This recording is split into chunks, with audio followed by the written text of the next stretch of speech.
I'm going to turn the Zoom room over to the one and only Hector Alvarado, my man. It's all yours. Hey, thanks, Alan. That's quite the intro, and I appreciate all of the lead up, to our four-part series today with the points that you made today. You were bang on. As we talk about some of the qualities and some of the real experience that can be learned from the Think and Grow Rich book. I mean, it's amazing. It's a great read. Definitely encourage everybody to jump on that. But yeah, as we jump on here and welcome everybody to another Inner Circle call. We certainly want to thank you for joining us and remind you that that guest is coming next week. Nigel Brook is his name, so you can start looking him up now. That's a early nugget of information. He's been building teams and leading multiple teams in corporate sectors throughout Europe and North America. He's out of the Greater Toronto area. So if you look him up, Nigel Brook with an E at the end. All right. But jumping into today's four-part series.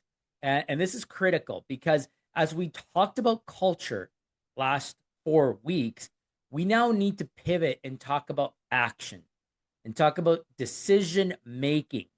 And this is important because all of you that are joining us week after week after week after week, months in, it's great. I appreciate that you're here to support. I want to see you start taking action. I want to see and hear that you're winning. Otherwise, like, what are you doing? If you're not implementing what you're learning, then you're just bottling it all up for yourself and doing nothing with it. So we're going to crack that in the next four-part series, and we're going to show you the tools to take action. But before we do, I want to start with something before we get into the session. It's another one of these get you thinking exercises, okay? I want you to think about the last time or last night when you went to bed and something in your mind was unresolved. So you went to bed with something on your mind, a decision that you hadn't made, something that you kept turning overnight, throughout the night, something that told you you would have to figure it out tomorrow. But tomorrow came and it was still there. You didn't take action. So think about how many of those you currently are carrying. Not the small ones, but the ones that actually weigh something. And you know that what they are. Today, you know it. Simply, you understand those heavy decisions. And most leaders that I work with are carrying somewhere between 5 and up to 15 large decisions at any given time. Some of them have been sitting there for weeks and a few for months. And the weight of those unmade decisions, I'm telling you, it's not neutral. It is exhausting and it will bury you and it consumes your mental space more than you actually believe it does. Instead of taking execution on the people, the strategy, because taking action actually relieves that tension, that stress that you carry. But instead, you carry it and you wait. You wait till the perfect time. You wait till you have the data. You wait until whatever, it becomes finally painful enough. And so today we're going to lay every one of those on the table. We're going to sort them out and we're going to figure out which ones you should actually be making decisions on and which ones you have been quietly stealing your attention without your permission, meaning that you've just been having them there and they've been eating you up without you even knowing it. So before we do that, though, I want to name one of the four ways leaders fail at decision making. So this is going to be very interactive. So please take some notes today because we will be asking you to take notes. And in fact, when we open up for questioning, there may be a very direct question around our note requirements today that I may hit you with. Okay. So I want to name 4 ways leaders fail at decision making because before you can fix the problem, before you fix the system, you need to know which failure mode is yours currently today. Now, there are 4 failure modes, and the first one is paralysis. You overthink every angle. You seek more information, more options, more time. More decision never gets made or gets made so late it doesn't matter. And I'm sure you've heard of the saying analysis paralysis, right? I've worked with so many people in my career that I can tell you they overanalyze everything. and they find a reason for not taking action in every data point. Instead of generally, is that 60 days? That's it. Once you have it, go. It doesn't need to be perfect. You'll figure it out as you go, right? Your expectation of perfection is clearly unreal. It's not realistic. You're going to fail at waiting. And that's really the root cause of why you fail, because you didn't take action. So paralysis is the first one. The second one is the speed trap. This is the opposite of paralysis. This is you decide fast on everything, including the calls that deserve more thought. You confuse decisiveness with speed. And what happens is that then you pay in the rework, because you jump into it and you're like, oh, no, I went too fast. Now I have to reverse course. And what you do in that situation is you actually hurt your trust group. The trust and confidence that you build with your teams gets eroded. Too many of those. Stop and go, stop and pivot, stop and retract, start and retract, I should say. Those are the ones that will hurt the trust within your teams. So be cautious that speed can also be a failure mode if not done correctly, if you haven't done your due diligence. So again, 60 to 80% on your data and your analytical playbook should give you the green light to move forward. Failure mode number 3 is the bias blind spot. You make decisions based on gut feel, ego, fear, or past experience than your current reality. And you don't know it's happening, but we'll cover this more in depth in week 3. So we'll take you through each week through some of these, but this one will be in week 3. And that blind spot is important because sometimes you may be making decisions just on pure ego.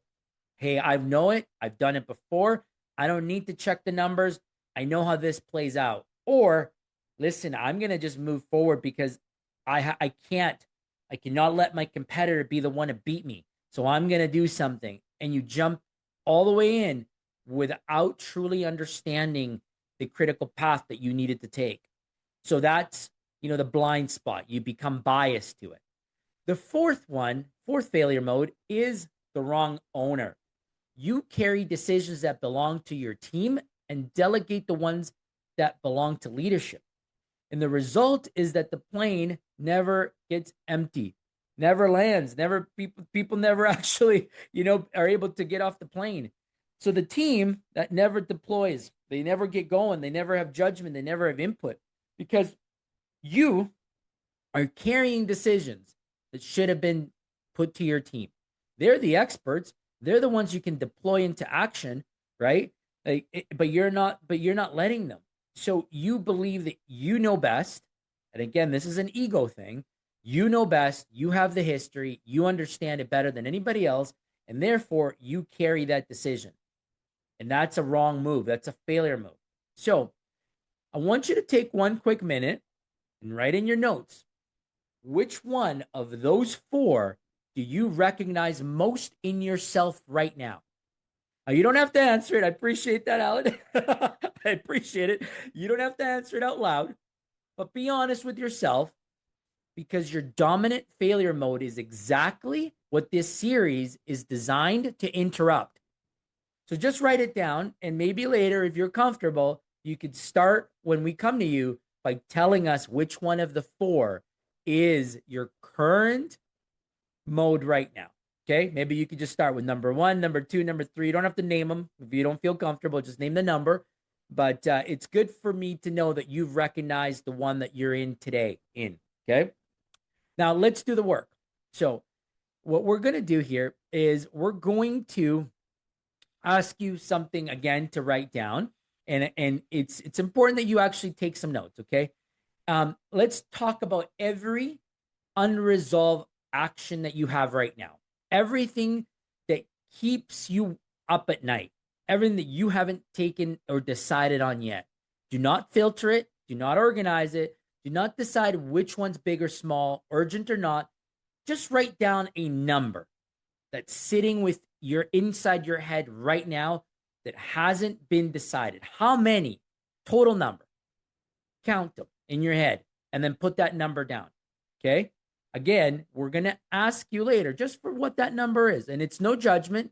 It's just to make sure that we understand that we as humans and as leaders carry that number with us. Sometimes we know it, sometimes we don't. So we need to take a step back to actually take the time to think through those. Because most people in this room, I can tell you without knowing, right now are sitting between 8 to 20. I will bet you it's somewhere there. 8 to 20 different points you're carrying right now of decisions that you need to make that you haven't yet made them. Some of you have more, some of you may have less, but every single one of us right now has something in our heads. And I can tell you from my own life, I have some big ones, some real big ones, and big decisions that I've been sitting on. So those are sitting with me. So whether you feel it consciously or not, they're there. So I want to make sure that you name them. And why is that important? Because now I'm going to give you a tool that's going to help you sort them out. Now, some of you have been listening to me for over a year and you understand that I love quadrants. And so again, we have another 4-quadrant system. And I want you to take each one of those that you may have just thought about and start to put them in your head, or if you've taken them down as notes, and list them into 4 of the following categories. I'm going to give you the following 4 quadrants. So turn your page into a 4-quadrant system. The first quadrant one makes that you take on is yours to make, high stakes. So you're going to name that quadrant. Yours to make, high stakes. That's the name of it. It has significant consequences. In this quadrant, the decisions here require your authority, your relationships, or your strategic judgment. No one else in the organization can or should make these calls. Your action here is to make those decisions this week, because once you put items into that quadrant, they're yours to own. They're not the team's to delegate. They're not somebody else's. They're literally yours. And therefore, you're the only person to blame if you don't get them taken care of. Okay. That's your urgent quadrant. Your second quadrant is your delegate it quadrant. And these are routine or operational. Someone on your team has the context and the capability to actually make these calls. You're just carrying out of habit. You're the one holding on to it because of the maybe the role that you're in, the title that you hold, the longevity of the culture in the team that forces you to carry them. But it's not necessary that you are the one that has to carry them. Your action this week, if you place those items into quadrant 2, is to name the owner in which you need to hand them off to. You don't need to hand them off yet. We want to get you comfortable in that. But start there by just naming, identifying in your teams who could handle that decision. And that alone will take some weight off of you, just identifying the individual. Quadrant 3 is decide with input. That's your third quadrant. You make the call, but it benefits from data, meaning that you need the right data before you can make the decision, and or expertise, or possibly even a team perspective before you decide. It means that you need to gut check it. You need to run it through a couple check and balances. Again, that could be data, that could be a special expertise, from within the group or outsider. You might go to a coach, you might go to a mentor, you might go to a subject matter expert on that topic. Or again, you bring in the team for collaboration and input before you make a decision. Skipping that input is the risk here, because not making the decision by itself is certainly one, but skipping that component of getting the right data is actually the risk. This is where you start and then stop, and you cause some of that confusion. So in order to prevent that, you want to have the right check and balance touch points. So your action is to schedule an input conversation with someone that will give you the data, that will set you up to make a decision, and then you set a deadline.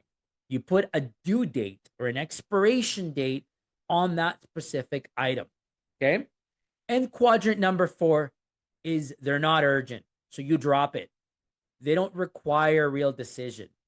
You've been worrying and distressed for no real reason. It's premature. You're worrying about something you can't control, or the right time just hasn't arrived. So if it's irrelevant now, then it's not part of your current priorities entirely. Your action on this bucket is pause it, free it from your mind. Do not worry about it. But knowing that is clearly important because it might come back later when it is the right time, and then you place it into one of the following 3 quadrants. But at least documenting it is a step forward, okay? Now, here's what most leaders discover when they do this exercise for the first time. I'll give you some numbers. 40 to 60% of the leaders say that what they're carrying belongs in quadrant 2 or quadrant 4. It's pretty crazy, right? If you think about this, 40 to 60% say that they should be delegating it or not doing it. That's pretty significant. Those are decisions that belong to someone else, or they're not really required for you to take any action on.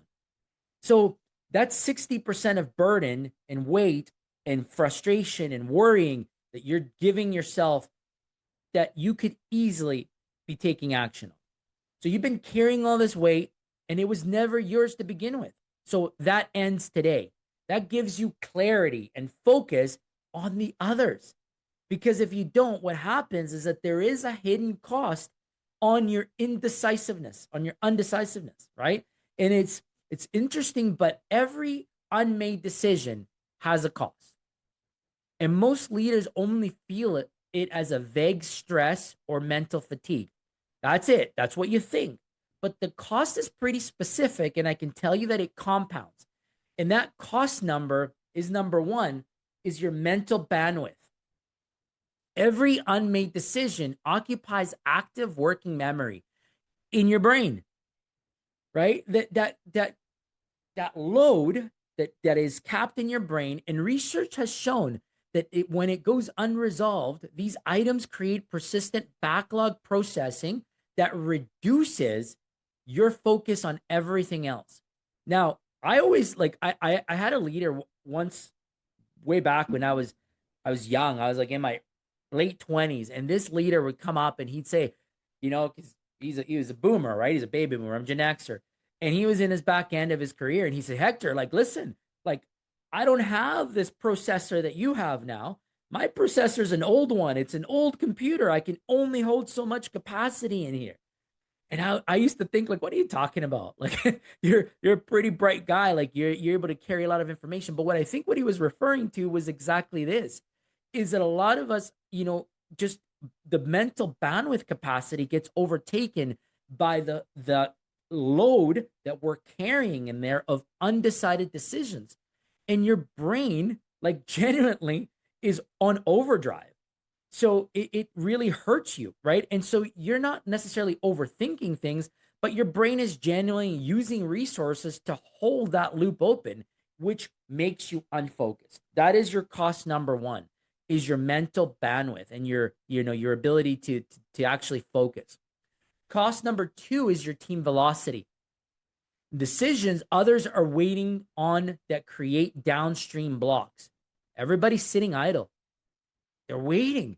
And the cost of waiting is real. That's labor hours, that's salaries, that's other administrative expenses, your cogs, if you would, that are just sitting there because no one's making decisions at the very top. So all 5 people, 10 people, however large your leadership team is, are stalled. And that's a pretty expensive group if they're sitting waiting on you to make decisions. So decision depth at the leadership level multiplies across your organizational levels. So think about that. If you're 5 levels deep, that's 5 levels of paused people. And all of them are still there waiting to take action on you if you're the one stalling it. That's a real number, and you can quantify the labor hours and cost pretty quickly. Just learn what your average cost of hours of employee is, multiply it by how many people and how long you've been waiting. You'll be shocked at your cost of delay. So that starts to quantify fast. The the cost number is the opportunity cost. While a decision sits unmade, the situation it addresses keeps changing. Markets move, people leave, options close, and the longer the delay, the narrower the range of good outcomes that are available. Now, I'll tell you someone that I truly admire for their opportunity to move fast and see it through is Willie. Willie on this call, man, he sees an opportunity and he will not delay to take action on an opportunity. And it's incredible at the speed in which he does it. Sometimes I learn about what he's done months after he's already well into it, which is quite cool. Like we learned last night when we were having our meeting.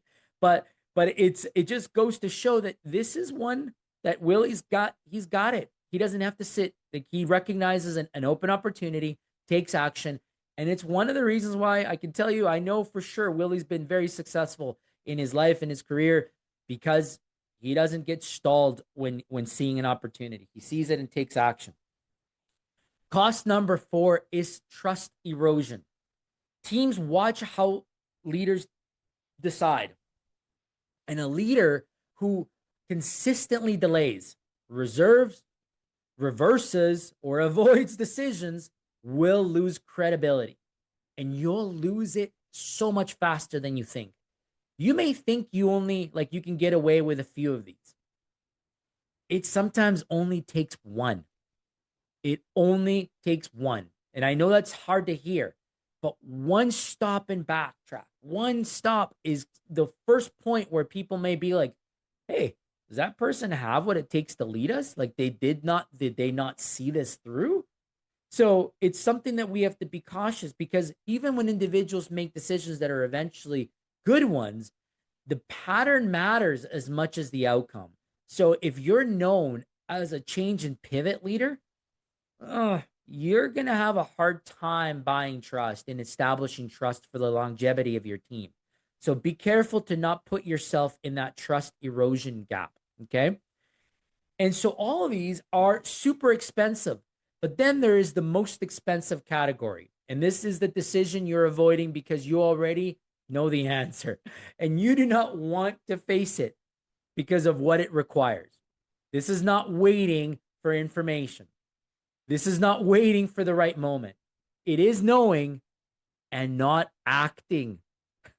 Who's been there? You know it. Like you've sat there. I've sat there. I've seen this myself. I know what I need to do, man. I've known for a year I had to make that change on that role. For a year, I've known I had to have that hard conversation, and I have avoided it. I didn't want to face the hard tune, the hard music. Like it took me a long time. And then once I started to apply it, I think I'm pretty decent at taking on the hard decisions now. But it was a work in progress until you finally become comfortable doing it. And then when you become comfortable doing it, it's second nature. And that decision that you've been avoiding the longest is almost always the one with the clearest answer. You know what to do. The courage to do it is what's missing. And that is what today is designed to surface. So today, I'm going to give you a case study of an agency owner that had 23 decisions that was open after we did this exercise. Marketing communication agency, 19 employees, 2 pain points, $2.4 million in revenue, right? And it was crazy. Like the guy was doing so well, but the owner described himself as constantly behind schedule. He worked long hours, replied to messages late at night, and felt very much like he was reactive. And he believed that the problem was too much work. But the real problem was not that it was too much work. It was too many unresolved decisions consuming his capacity. So he completed the decision audit in a coaching session and counted 23 active undecided items. And here is how they were sorted. Quadrant 1 was his to make 4 decisions, pretty easy. He'd been avoiding 2 of them over the last few months. That was the 2 pain points that surfaced quite quickly. And then in quadrant 2, it was the delegate quadrant. Remember that one? And there was more than half a list that lived there. So we knew that, okay, now we have some action to do in this quadrant. Quadrant 3 was decide with input. So you need some data, some expertise, some knowledge before you make the decision. We had short list, less than 5 there. So we went and had those conversations. We did the touch point validations, and now he was able to take action and decide. And the quadrant 4, the drop it, there was 3 that landed in there. There were not real decisions that were needed at all. Open loops and hypotheticals, situational stuff that wasn't real. So we just parked them, left them without taking any action. Of the 14 decisions in his plate, either belonged to someone else or were not decisions at all. So that was a significant number. The 4 that were actually his included 2, again, pain points that had been avoided for a while. One underperforming team member who needed to be managed out, and 1 client relationship that he needed to end. 2 very tough decisions. So what did he do in week 1? He delegated the 9 of the ones that were in quadrant 2 in those decisions to the team with explicit ownership assigned, not vague, not someone take care of this, but listed the names and the due dates and assigned them properly. Then closed them off that quadrant. They were done. She delegated them. And the next phase was to go through quadrant 4 and remove those entirely. Then she scheduled those tough conversations the following week. The ones that had been avoided, he went through with it and dealt with the underperforming team member first. That was a tough one, but then later on decided to go externally and have that tough customer conversation. And what happened here after doing this was that this individual started to get the confidence in believing in how to use this audit. And after a few weeks of doing this, it became a live tool in this business owner's toolbox. And now it's not about, do I have the time? I don't have the time to do these things. It's now I'm clear about how to use my time and how to make decisions and understanding which ones are mine, which ones are for my team, which ones are not important, and which ones I have to take on action as priorities now. So this audit tool is clearly the action that you have to implement, but it is only valuable if it produces action. So here are your 3 commitments that you have to make week 1, okay? Commitment 1 is you must delegate 3 decisions today from the quadrant 2, because I know you have more than 1. So I'm giving you 3 because I know the number could land above 3. But go from 1 to 3 on that quadrant 2 list. Pick the 3 decisions that belong most clearly to someone on your team. Just name the owner. That's all you need to do. Just name the owner of who you're going to have that conversation with. You'll get there, but when you're ready, I'm going to give you the exact words to use. Hey, Bob, this decision that I've been sitting on for a while, I've actually come to recognize that it is yours to make. I believe and trust in your expertise and your skill set to make the right call here. So here's what I need you to consider. I want you to go ahead and make this decision for the organization. I trust your judgment, and let Bob go. That's it. That's decision 1 that you need to make this week. Commitment 2 is make the one you have been avoiding. Every person in this call today has at least 1 decision that you already know the answer. You just name it, write it down, and then go do it. Commit to handling it, not planning it, not I'll do it next week, but actually making that call. The relief you will feel is not the decision being easy. It is the weight of the unmade decision finally gone from your mental drain, from your from that bandwidth it was taking up in your brain, and you're going to feel that relief instantly. It's going to be quite gratifying for you, right? Commitment 3 is drop 2 items that are not real decisions. Identify which ones in that quadrant 4 are sitting in your list that are premature considerations that are not really real, and remove them from your active list. They're not time sensitive, so push them off until whenever they actually become real. Carrying non-decisions as decisions is a form of self-imposed tax on you. Again, it is draining your bandwidth. So stop paying that tax. Stop carrying it. It's not real yet. You don't need to worry about it. But understanding it is the first step, that it isn't critical. And that's how you can know, that's how you can live with knowing that it isn't urgent. Okay. Now, that's week 1. Every decision on the table now has an opportunity to get sorted and get owned.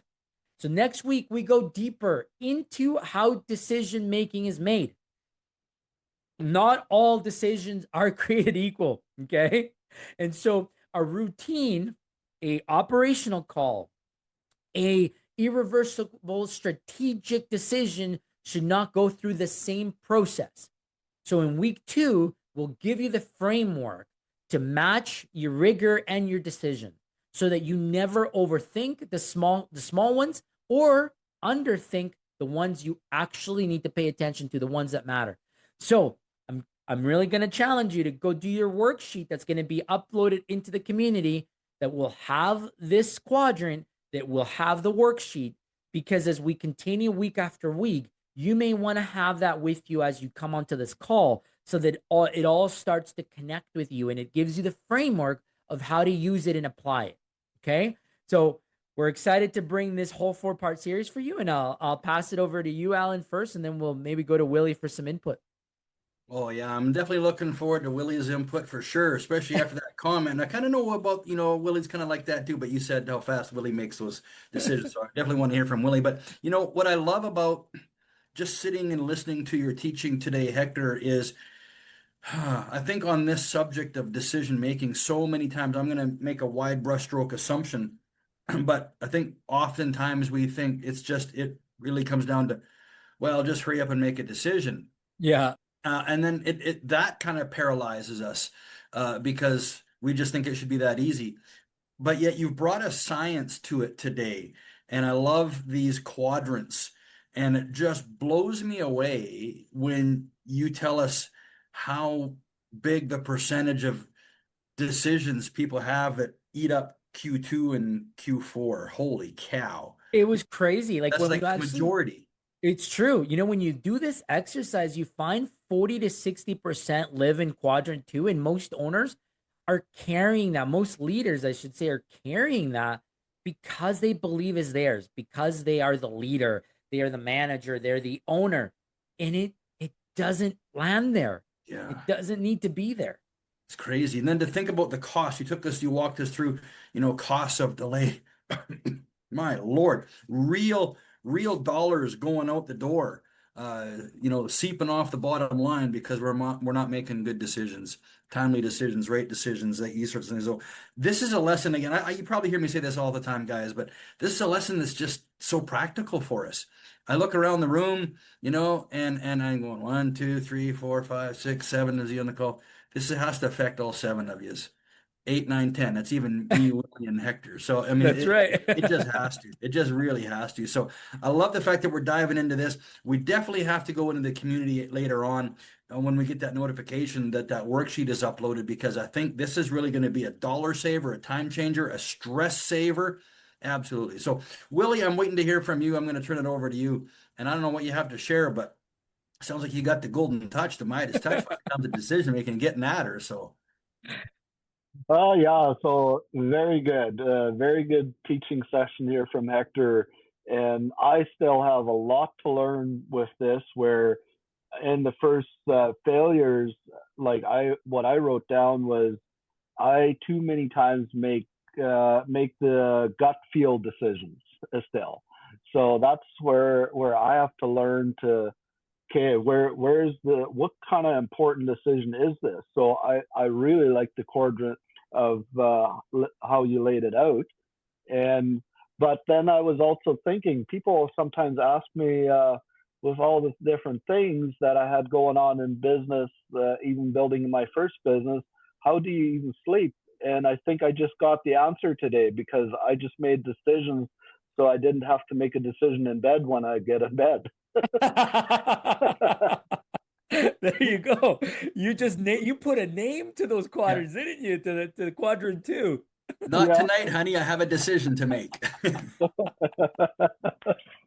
Yeah. I like Yeah. it. That's awesome. But So Willie, like I was saying, in the speed component, like you've been able to make very good decisions quite rapidly. It was some that I know have worked out quite well for you. And like, is there a science that you use? Is that just part of your fearless approach to some of these things? Like, how does that come to be for you? yeah, the one thing for me is, I I have messed up so many decisions, but I always look back. But the decisions that I've made have outweighed the bad ones, and Oh so yeah. I'm usually thinking, okay, this might work out or it might not, but I'm not gonna, uh, like, yeah. For me, it's always better I just make a decision instead of just dwell on it. That's my thing. I can't dwell on something, and yes, I think though these high stake decisions and maybe need some input.